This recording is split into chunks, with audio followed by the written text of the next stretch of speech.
Every great story has a beginning, and with St. Anthony, it's no different. Those early sisters rode the railroad here to Oklahoma Territory, not settled at all, very rugged, probably in some ways dangerous, and basically worked in railroad camps asking for funds. People said, "We'll give you money for your ministries, but only if you stay here and build a hospital." And our sisters said, "We will." They were following a God that they had fallen in love with, who called them to move out of their comfort zones. St. Anthony is unique in the fact that it is the oldest hospital in Oklahoma. It was the place where people were born. It was a place for exciting new opportunities, for research and development. There were so many firsts in those 20, 30, 40, 50 years. The first x-ray machine, the first nursing class to graduate. All those firsts are such an important part of the history and the identity of the hospital. I started at this institution in 1980. St. Anthony was the hospital at that time. The finest surgeons were headquartered here. We were the busiest cardiovascular program, not just in the city, but to my understanding was in the entire state. So this was the place to be. This is where the action was at that time. I decided to go into practice in downtown Oklahoma City. In 1979, oil and gas was booming, and it was a thriving community downtown. So those were the good times. And just like the stock market, good times don't last. Sometimes you take a dip. And then we did take a dip. Different economic times occurred, and there was an oil bust in the 80s, and downtown didn't have the same vibrance it once had. There were no jobs. I graduated college in 1986. We were right in the middle of the oil bust. And I made a personal decision. This is where my roots are. This is where my family is. I remember this part of town during the mid-'80s incredibly well. It was when I first moved to Oklahoma City and was looking at real estate down here.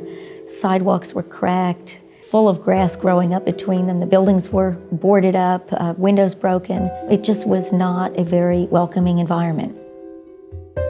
When I first started here, I did have friends that went to nursing school with me, and they questioned my choice of working here. I think I always felt like this part of town really needed people to take care of the community. When I got hired at the Oklahoman, I was first a police reporter, and Midtown was in very bad shape. There were a lot of flop houses, a lot of drug activity, a lot of prostitution.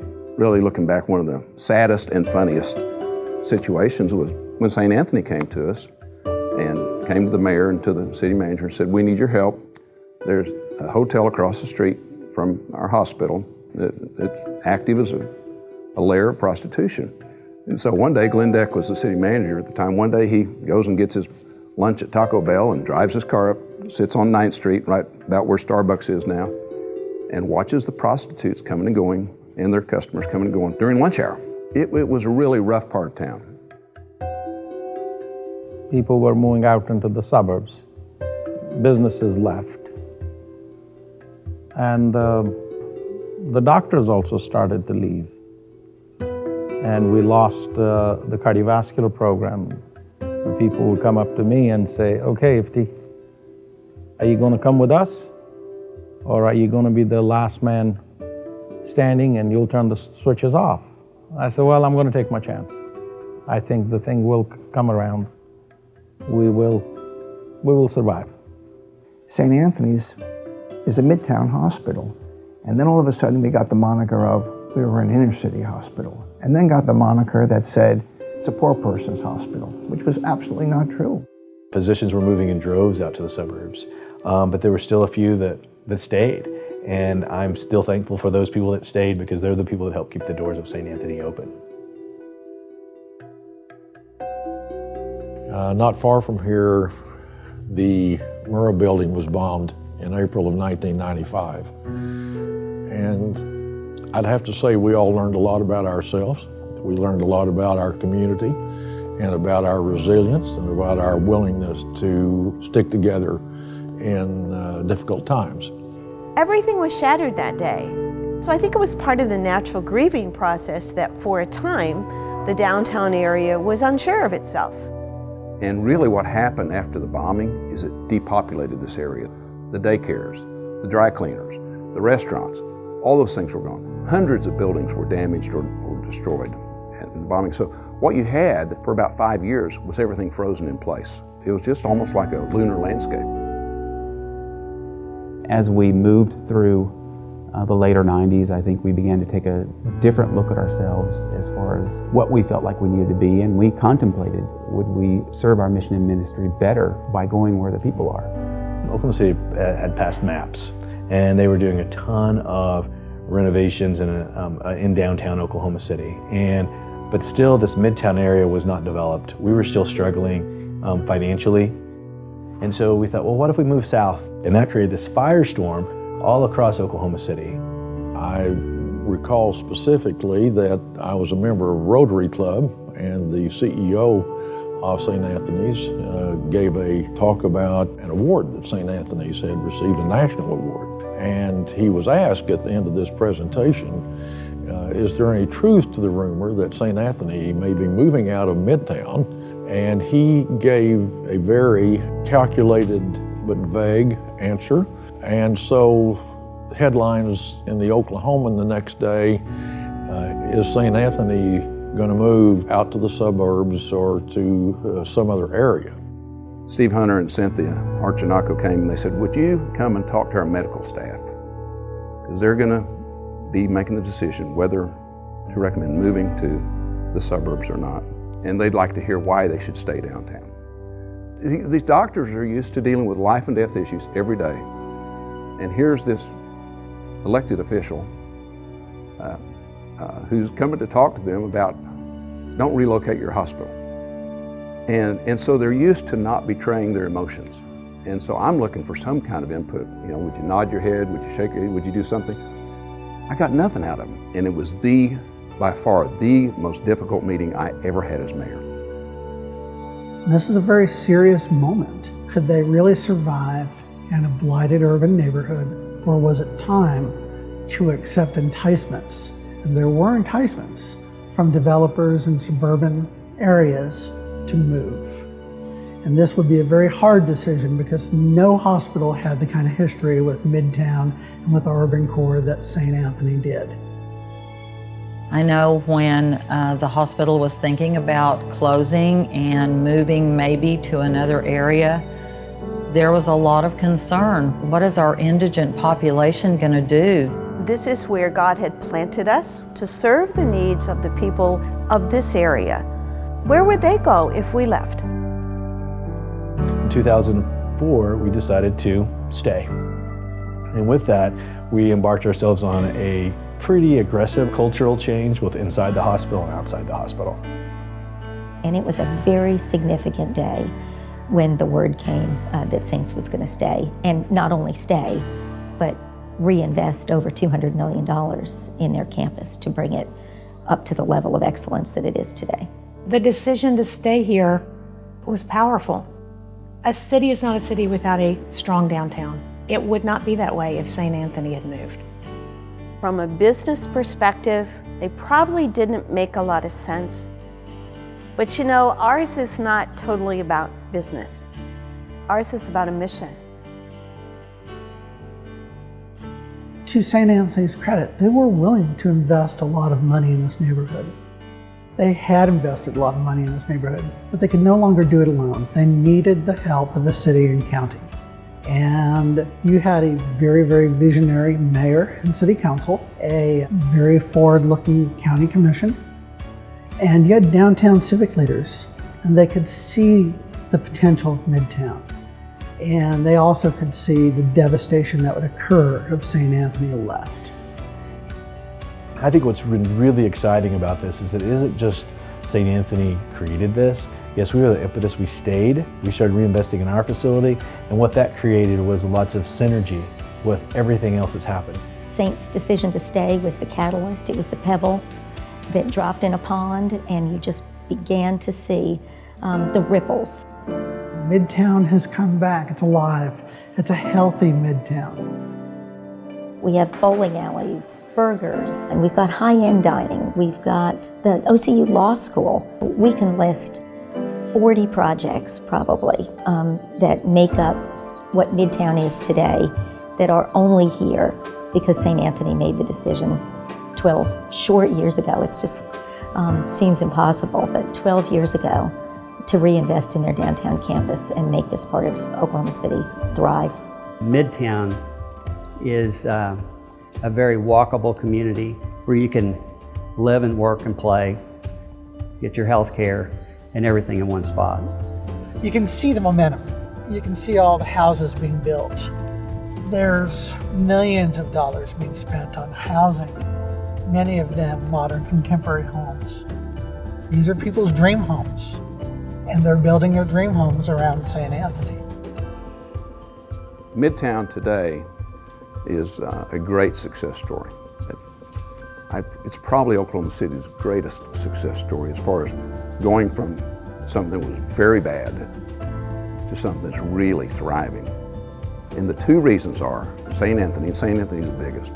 And the second is Midtown Renaissance. Bob Howard and Mickey Clegg have bought up a lot of property and are doing great stuff. And so now, Midtown is where people want to be. None of that would have happened had that meeting in Bricktown with the doctors gone differently. Without St. Anthony, you don't have Midtown. You don't have all the restaurants and shops. You don't have Fessler Hall. None of this. I'm so glad that we stayed here. If we would have moved, I think we would have lost so much of what the sisters tried to do, which was be part of this community right here. The Metro's really gotten double the investment it might have gotten otherwise, because as it's been continuing on a 10-year, $220 million plan to totally redo its Midtown home, it has also invested in St. Anthony health plexes throughout the Metro, whether it's in Mustang, Northwest Oklahoma City, where it's anchoring this whole new Chisholm Creek development that is in itself pretty ambitious. But you're seeing them throughout the Metro. So we've gotten clearly double the investment, if not more, had they have just left. I don't know of a single organization that has a better, more powerful mission statement than that of St. Anthony. And when you walk into the hospital and on many of the walls throughout the space, you see that mission. It's a very special place. St. Anthony's enjoys a great reputation in our community and far beyond for caring for its patients. I speak of that as though I am certain, because I am certain. I have been a patient at St. Anthony's, and so I will always be indebted for the great care they gave me. And I think it's because from the top down, we want to treat the patients with respect.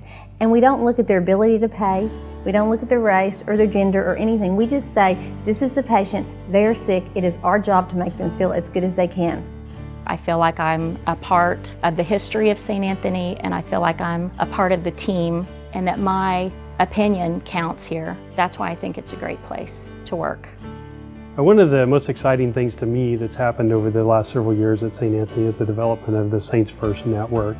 And this is the ability for a rural hospital to call in and transfer a patient to this campus that they may not be able to provide care for in the rural setting. And we were the first hospital to help develop the program. We're very fortunate we have an electronic health record that we share through many of those rural hospitals that St. Anthony helps sponsor, and that provides some very seamless communication so that we can make sure those patients are well cared for. Now we're blessed because what's occurred through our administration and our medical groups and the different physicians in leadership is the recruitment of a wonderful primary care network. And then the vision to spread our services north, south, east, and west.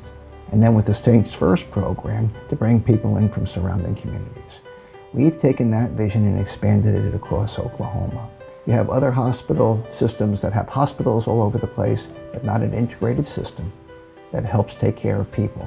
And I think the service that we provide to our patients is unmatched in Oklahoma City.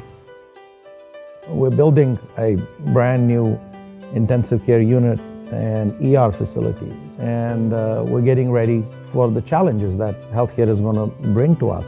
I think St. Anthony's Hospital will continue to be a premier hospital in Oklahoma City and in the state, and deliver top-notch health care for the people.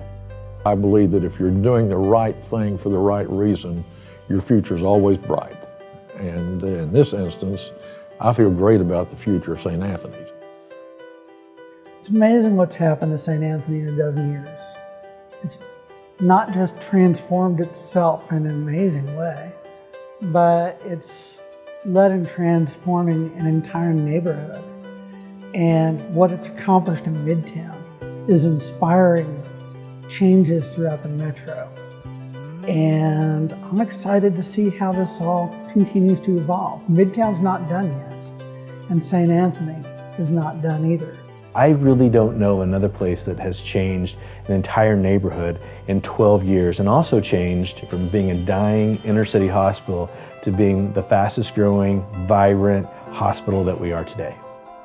I'm actually really proud to be able to tell those nursing buddies of mine, look at where we are now. I really think that the founding sisters would really be happy. We've been here for over 100 years, but it feels like a fresh start and a new beginning. There's so much growth and expansion happening. I just think it's going to continue to get better and better. Who would have ever thought what you see today and what you have seen over the years would be a result of a few women, not terribly well educated, but absolutely convinced about who they were and whose they were. St. Anthony has been there through the bad times. When a tornado hits, when a bomb goes off, they're right there in the front lines. They don't wait. They're doing what they know how to do best. They're just neighbors, helping neighbors. And that is truly Oklahoma City. That's Oklahoma. Through our exceptional healthcare services, we reveal the healing presence of God. It was true 117 years ago, and it's true today. Nothing's changed except the scope of the services that we deliver.